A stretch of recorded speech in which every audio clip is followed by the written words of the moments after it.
15 years ago, when Lynette and James Eliason moved to Cranbrook from southern Alberta, they wanted to bring a little bit of the farm to their new yard. It had a big garden already, and we just added to it and added the trees, and we love that kind of thing. Their 3-acre property includes 3 greenhouses, an orchard, a beehive station, and clever innovations like these handcrafted growing barrels. We've got lettuce and chard and tomatoes and broccoli.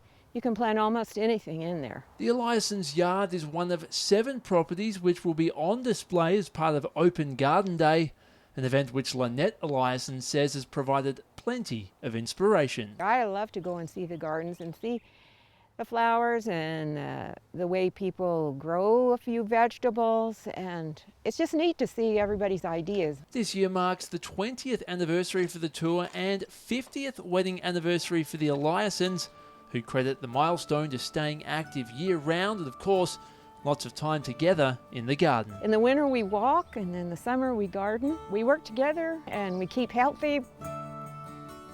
At the opposite end of the spectrum is the yard of Daphne Bruce, which she describes as a work in progress. Every year you just kind of do a little bit more. You get an idea in your mind, and then pretty soon, you know, it takes bloom just like a flower, and you just work away at it. Bruce began work on the yard 2 years ago and is excited to show off what she describes as her little slice of heaven. It's interesting what other people think, and it's ideas, you know. It's not like you have to do what they say, it's just ideas that they have that maybe it'll make it better. Also on the tour this year is the yard of Werner and Susan Froese, whose unique space borders Joseph Creek and boasts impressive views from the deck. What attracted us probably the most was the potential that we saw in making it a very lively and enjoyable place for our family to be. With a lot of hard work and countless trips up and down the stairs, that potential would eventually be realized. Everything has to be carried by pail and shovel. So all the work that we did to get it to this place, it's a lot of muscle and energy. This year's tour gets underway at 10 a.m. on Sunday, July 10th. Tickets are available at Top Crop, Lotus Books and Trends and Treasures in Cranbrook.